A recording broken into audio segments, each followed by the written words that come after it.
Welcome to Nourishing Body and Soul, the podcast. Get ready to revitalize your mind, body, and soul. We're here to inspire women who are looking to break free from old patterns and ideas to create a life of increased confidence and improved health. Say goodbye to limiting beliefs and hello to new possibilities. So kick back, get ready to have some fun, and let's dive in. We'll uncover tools and insights that can help you build a life that's truly nourishing, body and soul.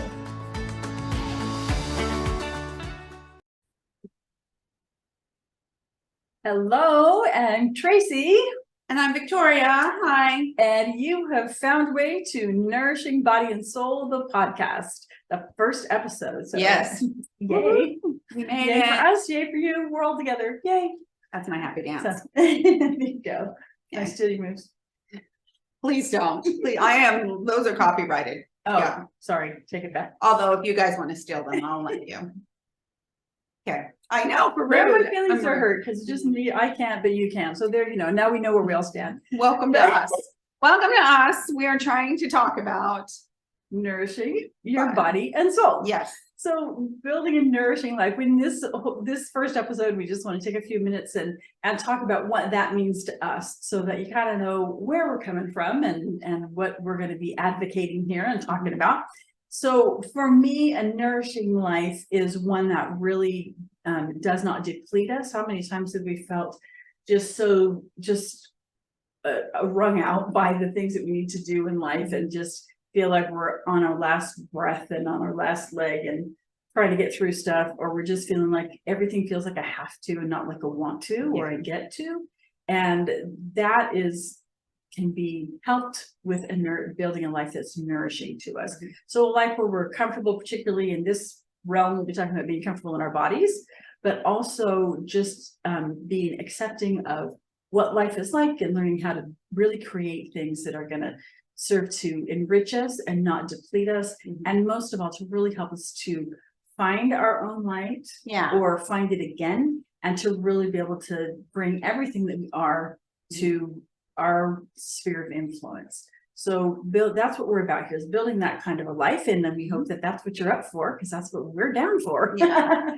So I am here because, we've been friends for a long time, and she's amazing and awesome and has taught me so much about questioning beauty standards in the world and just questioning things that I never even thought to question before. But when she came to me and said, hey, do you want to participate and do this nourishing, body and soul? And I was like, yes, that sounds like the perfect diet, because one, it just sounds so much nicer and sweeter and like more gentle way to do things. And I can get super skinny also by doing that self-care thing that everybody says on Instagram, do your self-care Sunday, whatever it is. And I thought this is the perfect way to do both, get it all in and no guilt.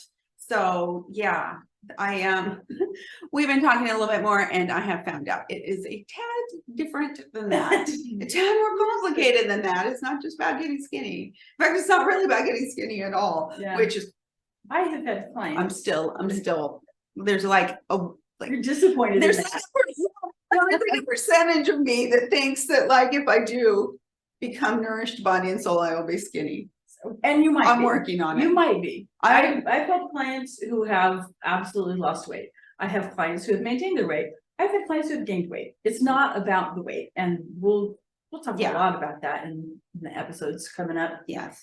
It's not about the weight. Yes. And I am a work in progress at the journey of body acceptance and, age acceptance and acceptance. Well, the whole thing is a journey. So it's like, I don't know that you reach perfection. This is not about perfection.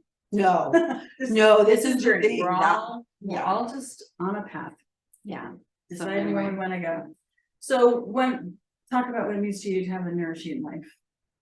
Well, I mean, I think, can I talk about some of my non-nourishing things? Yeah, that's a good contrast.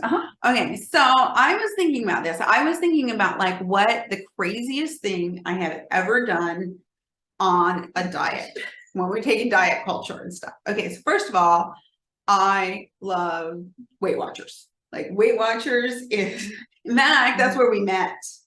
We did. We just found that out. Like, I just let Yeah. her know the first time we met, she was a Weight Watchers leader. So Nice. anyway, I love Weight Watchers because when you go to Weight Watchers, and for those of you, you have a certain number of points that you eat during the week, and then you go once a week and you get weighed secretly in this little like cubby, and then you go sit down and have the meeting, and then they like, if you've lost weight, they go, yay, look at you, you've lost weight. How did you do it? So anyway, stuff like that.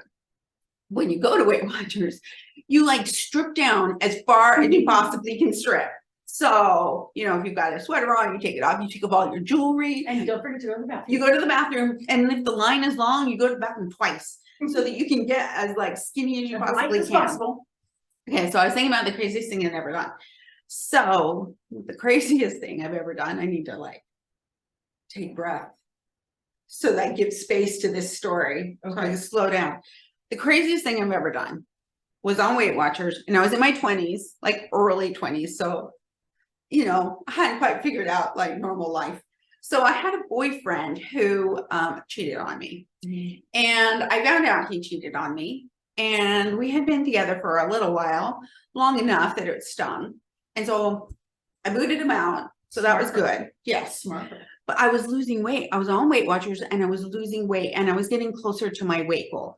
Now, when you get closer to your weight goal, people get like super celebratory. And I was like, I do not want to gain weight on this man. Like, that's not going to happen. I want my little mini party. Yes. Yes. I want everyone at Weight Watchers to cheer for me. To adore me and think I have my life together. Exactly. Exactly. That's exactly one thing to think I have my life together. So as I lose my weight, so according to have my life together, I decided, okay, and I was in pain because it was a lot. I was painful. It was the first time I found out anyone had cheated on me. I was going to say no one had ever cheated on me before, but maybe I was just dumb and I didn't know. But this man cheated on me. I kicked him out, and I was in pain. And so I had just discovered Frangelico. I don't want to make anybody an alcoholic here. Oh, well, good. But good. I have to hear that. Here's the thing, like, I love to make French toast with Frangelico. It's got like a hazelnut liqueur. It's super yummy. You should try it. Like, it's like the alcohol burns off and stuff. And so it's fine to have for breakfast with your mimosa. It's like hazelnut. Yeah. Yeah, whatever. So I had a huge bottle of Frangelico in my apartment, and so I don't remember exactly how many points you get. I think it's like 24 points a day, and I found out, I'm trying to think how much it was. I think an ounce and a half of alcohol was 3 points, and so, and like non-fat milk was like, I don't even remember, like a point for a cup or something like that. So for 4 points I could have a drink, and so that kind of numbed the pain.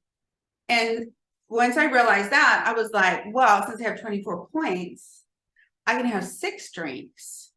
And I thought, but if I can have 6 drinks, and this is how much pain I was in. First of all, I'm not alcoholic, which sounds exactly like something that an alcoholic would say, but I'm not.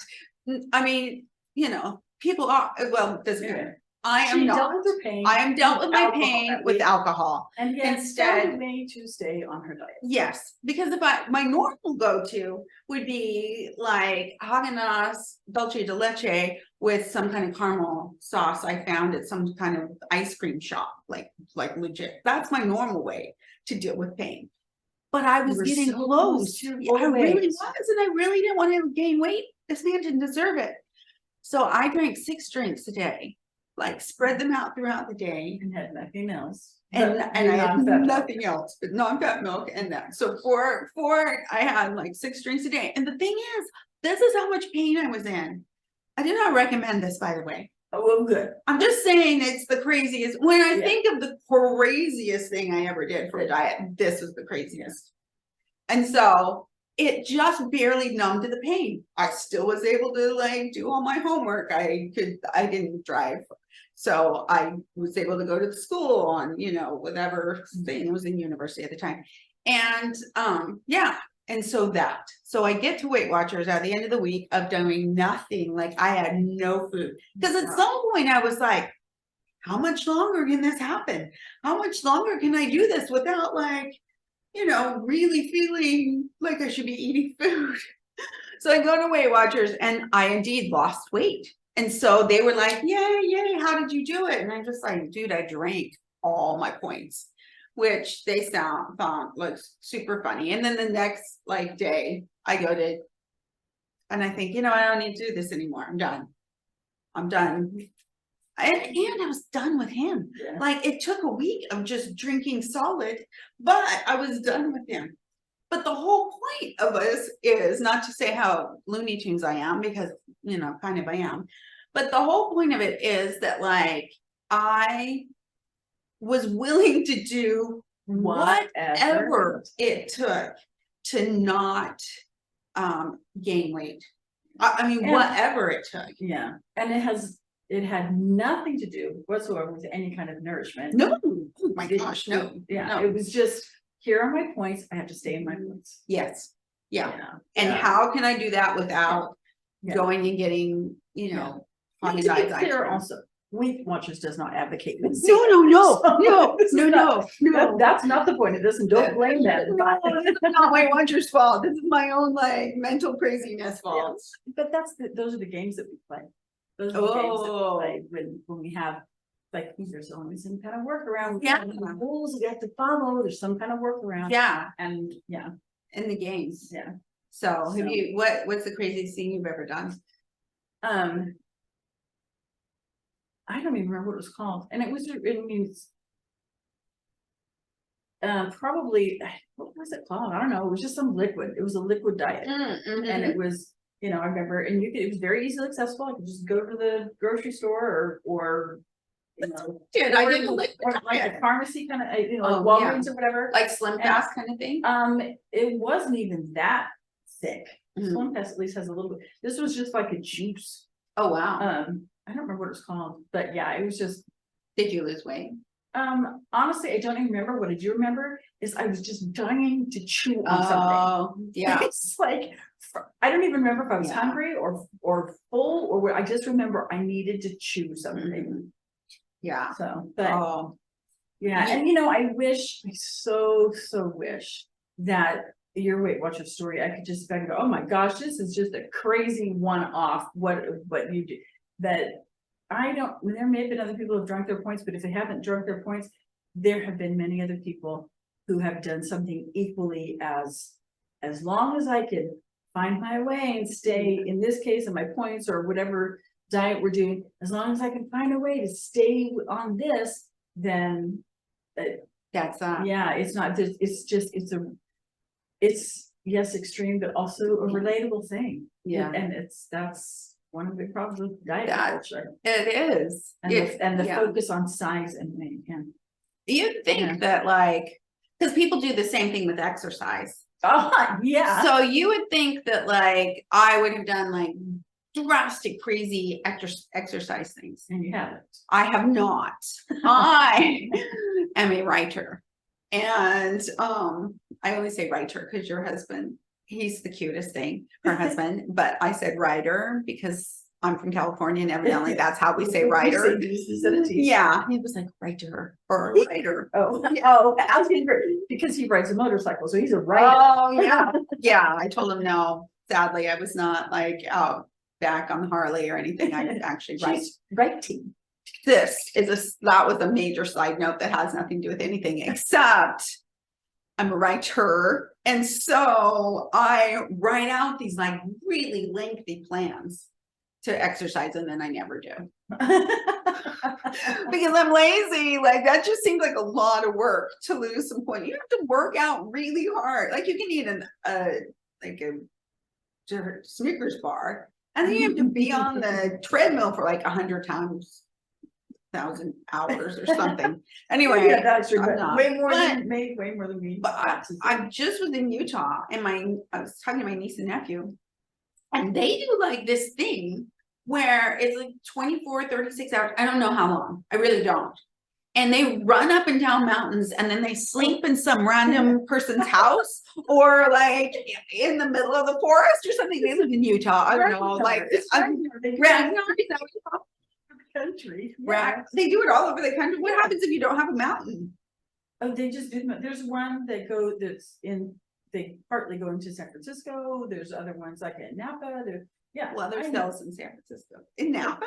Yeah. I wouldn't, now see, Or that there's doesn't one sound like the there's- worst place to do it, There's like. ones in the desert, yeah, they're all over, it's Ragnar. The hills, running up and down a mountain sounds extreme. They are very well-adjusted, wonderful human beings. They're not like, doing that for crazy weight loss. It was actually fun for them.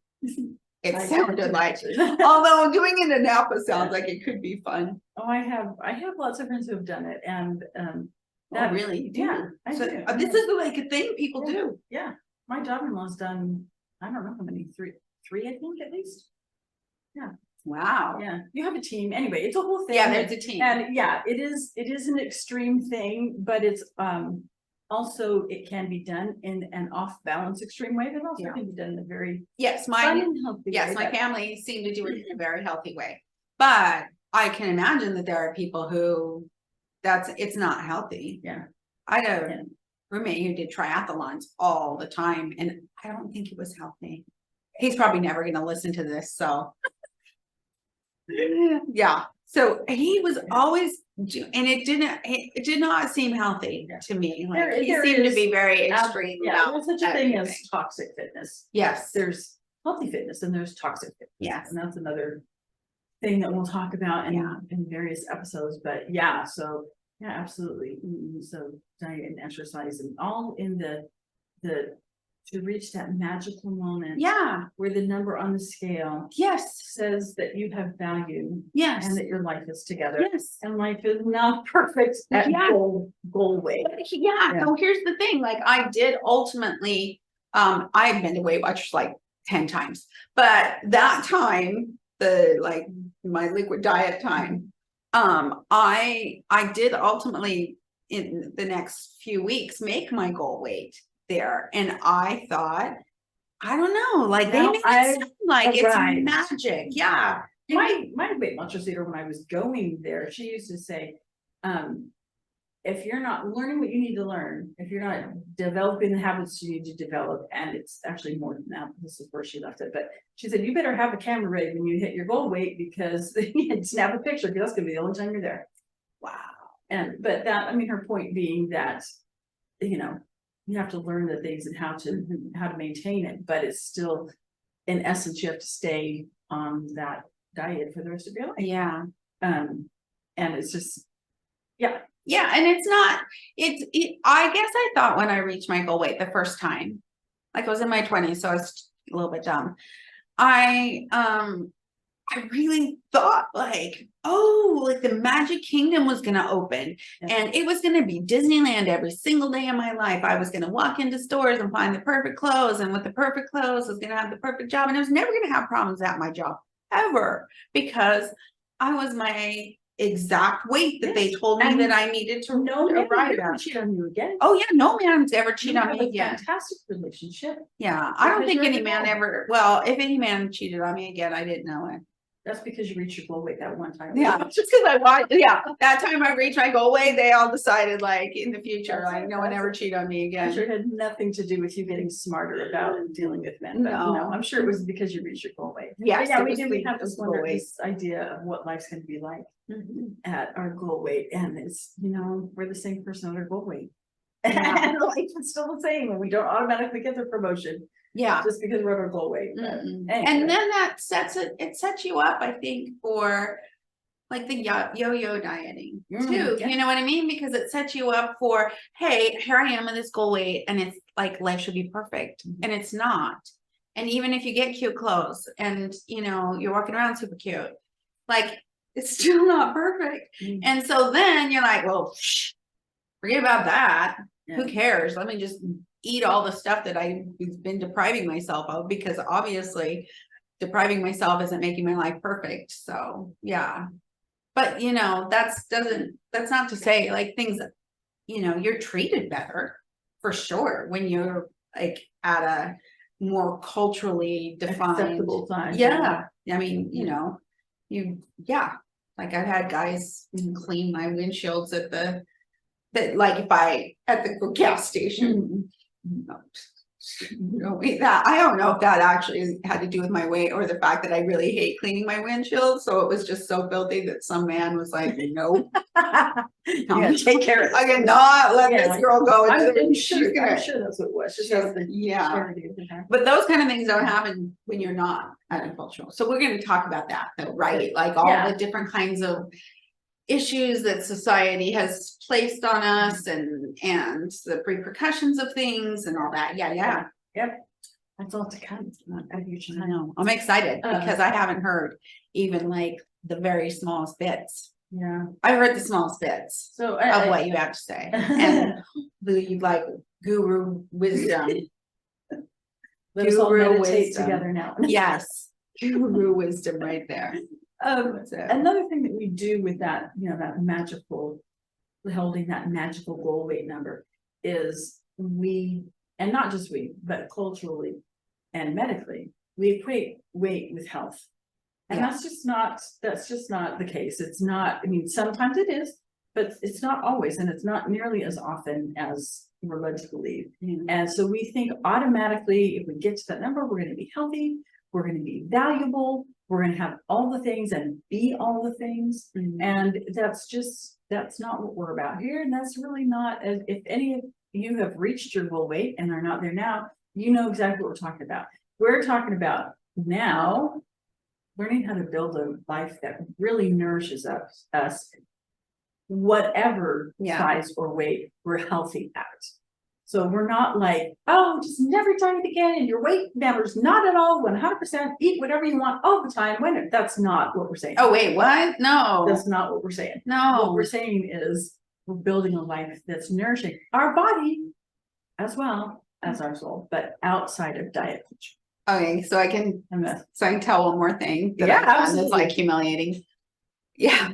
Friends and family who've never heard me humiliate myself so willingly. Here I am humiliating myself. Okay, so my mom just had a 90th birthday and we did this huge bash. I know I look like I'm 23, but it was magic how she did it. Anyway, so we had this huge bash, gigantic party in Utah for her with all my family. We live in California. So I come home with all the like decorations and things like this, and I find a box and then I open it up. And we gave party favors away. She's from San Francisco, so they were Ghirardelli chocolates, and it was like a little note on it. There were 4, and little packets, and it said, thank you for being part of my sweet life. I know, super cute, huh? Yes. Right. So I open up, and we have another party here, and so I open them up, and then like party favors, they're all perfectly in their packets. I got the thing, like everything is all set up. So all I had to do didn't get used. Yes. So I think what happened is my nieces, we had my little nieces like pass them out, and I think they maybe thought they were going to get them like the extras if they didn't pass them all out. Yes. So, but I didn't know that. So anyway, they didn't, and I got this box full. So I was like, fine, great. We're having a party here. I didn't have to worry about the party favors. Boom, put it in the office with all the rest of the decorations done. And then in the night, I was like, it'd be fun to just like have a chocolate. That's it. So I went down and I opened one, and I'm like, okay, well, there's 4 chocolates. So I'm going to have to, I have to eat 4 now. So I ate 4, and then I ate more, and then I ate more. And then like in a few days, I had eaten so many that I'm like, well, I don't have enough now to pass out to the people. So, and mind you, every single time I'm opening it, there's a little note on it that says, thank you for being part of my sweet life. So it's not only just that I'm feeling guilty by going down, and my mom, by the way, does not even know these still exist. So I'm going down and I'm like eating them. And so I'm feeling guilty while I'm eating because 1, I'm just eating a bunch of chocolate. I'm eating a bunch of chocolate that's representative of my mom's sweet life. And she doesn't even know I'm eating it, and I'm having to open the package up and bypass this reminder. Bypass the reminder. Like, what in the world? Like, I told myself there's like a part of me that's talking to myself that's like, would you stop? Like, stop eating them. Like, enough. It's enough with shame and in like, guilt of doing that. That didn't stop me. Because once I realized, oh, we don't even have enough to pass out now. Now I'll just keep the Whatever. tags and we will have to go get and fill more bags. And I ate all of them, like all of them. And I felt guilty the whole time. Like, I don't even, I mean, what, how does that even happen? That we feel guilty. I knew at the time, one, it wasn't healthy to eat that much chocolate. Like there's eating chocolate in a healthy, nice, respectful way. And then there's like, you know, like why could I not? I mean, this just happened. When I was in my 20s. Like this just happened. Like, how did I not know? How did I not know? You did know. But Yeah, you was feeling super guilty. And we do, that's what we do. I We knew feel you like feel the guilty. guilt Yeah. and the shame of it should be enough to make us stop, but it doesn't. Why? And there's a reason why. Okay, good. There is. And it's gonna be a complicated reason, huh? This is gonna be this is not gonna be a quick fix reason. It's not a quick fix reason. But this is also why this is what drew me to this, because where I got my certification was from the Institute for the Psychology. Oh, yeah, you should tell people. She's actually like legit. I'm just I had a plucky sidekick here. The comic relief. So I got my certification from the Institute for the Psychology of Eating. It's like, this is what I need to know, because there is a reason why. And the reason is not because you're an idiot and because you're lazy and because you're a fool. That's not the reason. Or you're a terrible human being. That's not the reason why we, like, you know, I can't even bend over anymore. You would think that would be enough to motivate me to get exercising in some form. I can't even, you know, there's so many things. I can't, oh, I just feel terrible when I eat ice cream, but yeah, I eat ice cream. Why would I do that? You would think that it would be enough to make me not do it, but it's not. Why? And there are things that's feeding, and it's not dealing, there's something there that's not being dealt with. So I'm feeling whatever I am feeling, like afraid or there's all manner of things. Sometimes, I mean, there's boredom and fear and shame and guilt and anxiety and stress and feeling undeserving. So wanting to punish ourselves in some way, and at the same time rewarding ourselves with punishing ourselves. And it's a complicated thing, but so I have like a perfectionism thing, like major. Like we'll talk about this like at some later date, that's more serious, but I was bulimic from the time I was 12 until off and on for most of my life. So I know I've had enough therapy now. I know that was like a perfectionist thing. I mean, among other things, but a major perfectionist thing. Yeah. So this, like, I might not be purging, but the binging aspect of it is still feeds that.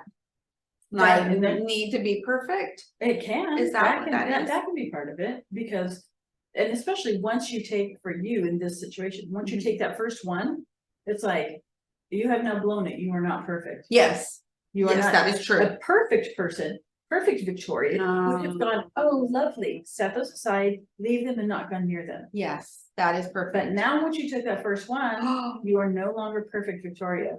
And so non-perfect Victoria, because I need to be perfect Victoria, you're now feeding yourself and you're going, see, I am not perfect. Oh, wow. I really am. So there's all manner of things. And that sounds like that hits. Yeah. Wow.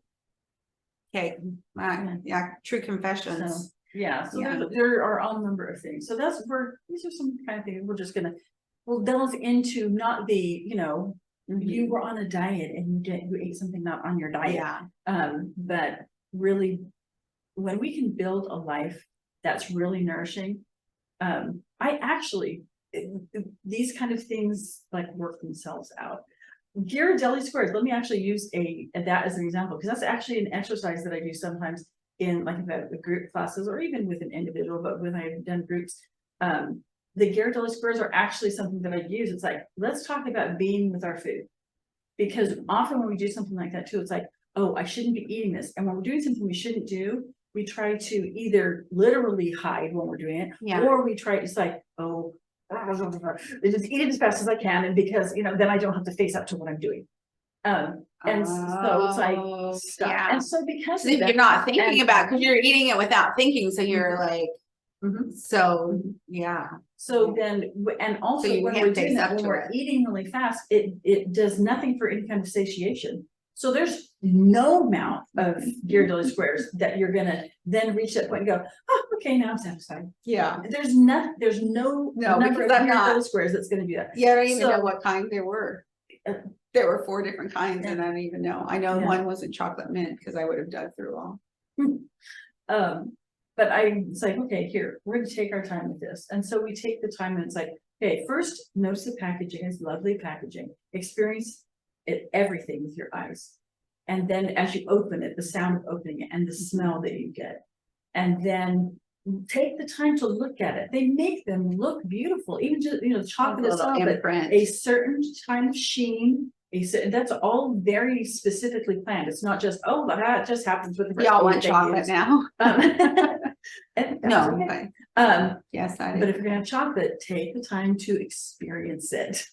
And then, look at how beautiful it is. Notice how it snaps. All of these things, these are designed like this. Take time to appreciate that. And then instead of just shoving it in your face, swallow, put it in, let it melt in your mouth. Mouthfeel is another scientific thing that they adjust their recipes for, because it's that satisfaction. It's that it. And so when we can take the time to, with as many senses as we can, to actually appreciate that, then, I mean, you can eat even less than one and be so satisfied and feel nourished. Yeah. Like, that sounds wonderful. That sounds like a wonderful way to eat. So much more enjoyable than gobbling them up. 25 of them at a sitting. Yeah. And anyway, so enjoy them. Yeah, to really take our time with them. And so that, and when we're eating like that, we can't just bypass and overlook whatever it is we're really feeling. I am not being perfect Victoria. It's like, no, this is, if perfect Victoria was going to eat chocolate, this is how she would eat it. She would really love this. And then notice when she's feeling satisfied, and that only takes, there is a number of Ghirardelli squares that can satisfy that. There's no number of Ghirardelli squares that can. So it requires really being in your body, like mentally in your, I don't know if that made any sense, but like mentally in your body. I'm so like mentally in your, like mental awareness of how things feel like as you're eating. And you talked earlier about this being more complicated than just, oh yay, it sounds better to diet. I'm making that there are things that we have to face up to and be willing to do that work, and to be able to go, okay, I'm not going to use food for that anymore. Oh, if we're going to do that, we have to be able to recognize and be willing to recognize what that is, and actually deal with it. So we're not just feeding it with chocolate to try to get it to shut up and leave us alone. And also we've talked a lot about like diet culture and society and what that has placed upon us that makes all of that so much more complicated, because it's not just like, this is what I've learned from you so far. It's not just like you and it's not just your own neuroses and your body and your food. It's also the 17 magazine that you used to look in, Cosmo that you used to look up when you were in high school, like all those, like not to blame high school for everything, or 17 magazine, which I'm sure does not exist anymore. A magazine, if you don't know, was a thing. I know I'm 23, so I should know that. But yeah, you would open them up and they had pictures. It was like Instagram, but live. The supermarket checkout. Yes, live, but that's what we used instead of Instagram. Just looked at those pictures and went, okay. So all of that, that, and there's people around us, and I mean, it's not just this one little moment that you have with a chocolate. It's like all the things that we're going to talk about on this podcast. There you go, and have fun with it. Yes, even though it's serious. So, if you stick with us, and we're going to do literally everything in our power, we're on your side. We're going to help you to build a life that you want, that's truly nourishing, not just to your body, but to your soul as well. I like it. Nourishing. Well, that's good. Nourishing body and soul. All right. Thanks for being with us. Thanks. See you next time. Yep. Okay, so this is embarrassing because I've always made fun of people who did this, but Like and subscribe. turns out it's important. Well, it's important because if you like what you're listening to and seeing and you want to find it again, it makes it easier for you to find it. And then also it makes it easier for other people to find it. Mhm. So if you like us, like us. Yeah. Like and subscribe. Yeah, like put a ring on it, like Yeah, us. yeah. Then like and subscribe, Mhm. and it'll make us easier to find. Hey, it's Tracy. If this was helpful and you'd like more, follow me on Instagram at tlastel.nourishingbodyansoul, or on Facebook or YouTube at Nourishing Body and Soul, or you can find my website at nourishingbodysoul.com. Thanks for tuning in to Nourishing Body and Soul, the podcast. Before we wrap up, we just want to remind you that the information we share in this podcast is for educational and informational purposes only and is not intended for medical advice. While we hope you find our discussions helpful, we strongly recommend that you seek the advice of a qualified healthcare provider before making any changes to your diet, exercise routine, or any other aspect of your health. We also want to make it clear that the host, guests, and producers of this podcast are not responsible for any adverse effects or consequences that may result from the use of any information or suggestion discussed in this podcast. We care about your well-being, but we can't take responsibility for individual outcomes. By listening to this podcast, you agree to indemnify and hold harmless the host, guests, and producers of this podcast from and against any and all claims, damages, liabilities, costs, and expenses arising from your use of the information provided in this podcast. We're so grateful for your support, and we hope you keep listening and learning with us. Thanks.